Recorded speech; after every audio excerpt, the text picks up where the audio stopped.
although Indian media continue to stubbornly deny their crushing defeat through mental gymnastics. Global media are reporting India's humiliation of the century. The high priest of the Bharat Empire, Modi, is losing everything. Unlike Sharma's accusation that the US belittles India, I believe the active mediation by the US saved India and Modi. If the US had not intervened, China would have ignored the situation, allowing Pakistan to continue striking India. After the US stepped in, China, considering upcoming trade negotiations with the US, gave the Americans some face. Otherwise, with China's various weapons already deployed in Pakistan and Pakistani soldiers achieving outstanding results, there was no reason to accept US mediation. It should be noted that the US, disregarding Pakistan's repeated assistance in the past, banned Pakistan from using F-16 jets in combat, effectively betraying Pakistan. The Pakistani military spokesperson was right. Indians need to wake up from their Bollywood fantasies and face reality. For Modi and India, however, reality is so harsh that they cannot let the Indian people know the truth, or India risks disintegration, and Modi's political career would end. Looking back at this political and military farce, it is clear that Modi was the biggest instigator. His series of missteps placed India at an unprecedentedly dangerous juncture. After the armed attack occurred, Modi's correct approach would have been to request a joint investigation with Pakistan to capture the militants together. If Pakistan refused to cooperate, it would have been diplomatically isolated, allowing India to claim the moral high ground and consider military action against Pakistan. Instead, without evidence, Modi grossly underestimated Pakistan's strength, underestimated China's friendship with Pakistan, and overestimated India's military capabilities. Indeed, for years, under the flattery of Godi media, Modi mistakenly believed India was on par with China, even superior in some aspects. Modi thought that the Rafale fighters equipped by the Indian Air Force could easily overpower China's J-20 jets, and crushing Pakistan would be a piece of cake. The Indian Air Force also possesses a large number of Su-30, Mirage 2000, and some MiG-29 aircraft, giving it a numerical advantage over Pakistan. Combined with India's various drones, a collective operation should, in theory, achieve quick victories and lead to a ceasefire. This would not only garner public support from the US and Western countries, but also secure more leverage in future geopolitical negotiations. In reality, the Indian military's poor combat effectiveness was evident years ago in the Galwan Valley clash, where, despite numerical superiority, Indian troops were routed by Chinese forces in hand-to-hand combat, with many soldiers captured. Due to tense relations with the US, China only released videos and photos to debunk Indian media's false claims of victory over the People's Liberation Army. Modi believed that the physical shortcomings of Indian soldiers could be offset by superior weaponry. To secure budgets, Indian military branches exaggerated their strengths and downplayed China to the government, convincing Modi that even if defeating China was impossible, striking Pakistan would be effortless. Thus, before Vance left, Modi had already decided to teach Pakistan a lesson through force. However, this move revealed Modi's astonishing incompetence. Even if the Indian military had an edge over Pakistan, he should have known that Pakistan is a core interest of China, as critical as Taiwan.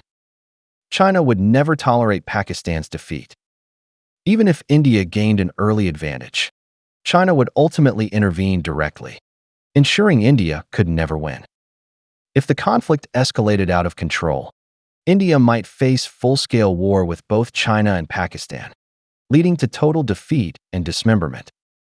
Pakistan's importance to China leaves no room for China to take risks. To the US and Western countries, India is merely a pawn. Modi's incompetence was not limited to his strategic vision. He also made grave tactical errors.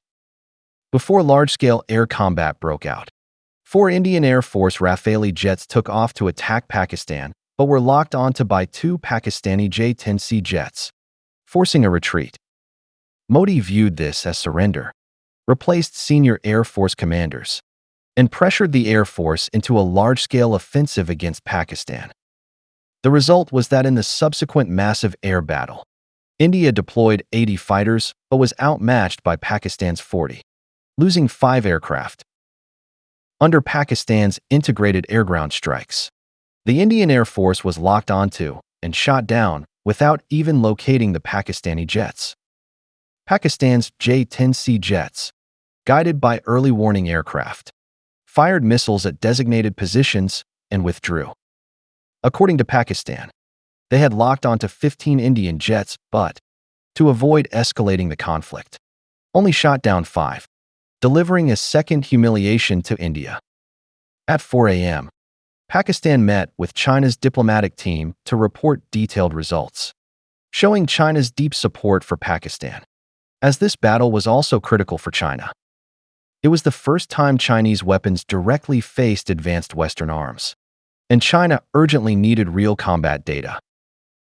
In other words, Modi could have respected the professional advice of Air Force commanders, who recognized that Indian jets were far inferior in combat and should cease operations, pursue a political resolution, upgrade equipment, and seek new opportunities. However, having repeatedly vowed to punish Pakistan, the Modi government was unwilling to back down. Air Force pilots, aware of the outcomes, faced immense pressure to fight again. Modi then pinned hopes on drones, as India had purchased many. He overlooked that China leads the world in drone technology and certainly has countermeasures. Sure enough, Indian drones were shot down en masse by Pakistan's laser weapons. After repeated failures, Modi reluctantly accepted a ceasefire. Initially, he had insisted Pakistan admit fault before stopping, but in reality, Pakistan slapped Modi in the face in front of global media. Under global media ridicule, the Modi government used Godi media to spread fake news to maintain its authority. It also demanded that platforms like X delete unfavorable accounts, showing desperation. Modi may not realize that in the information age, major events, once widely noticed, cannot be concealed. Videos and photos of these events will keep surfacing.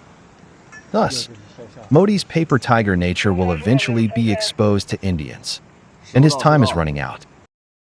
This term as prime minister will be his last, and the BJP will lose power, struggling to recover in the short term.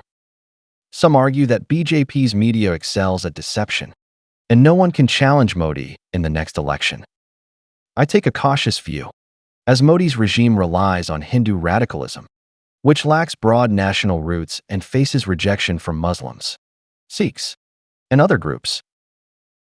To maintain rule, Modi must meet these conditions. 1. The economy must sustain rapid growth. Although Modi has tweaked GDP calculations, including cow dung in GDP, to ensure some progress, ordinary citizens, frustrated by rising numbers but no improvement in their lives, are increasingly unwilling to be deceived. 2.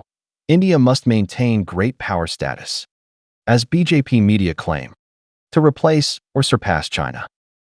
If Indians realize they cannot compare to China, and even Pakistan can easily defeat India militarily, they are unlikely to continue supporting Modi. 3. Modi has botched relations with China and Russia, and recently, Sharma even criticized the US for shielding Pakistan and China. India has no friends internationally.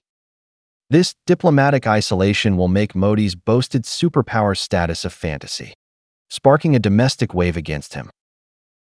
Of course, Modi faces other issues, such as his murky ties with Adani.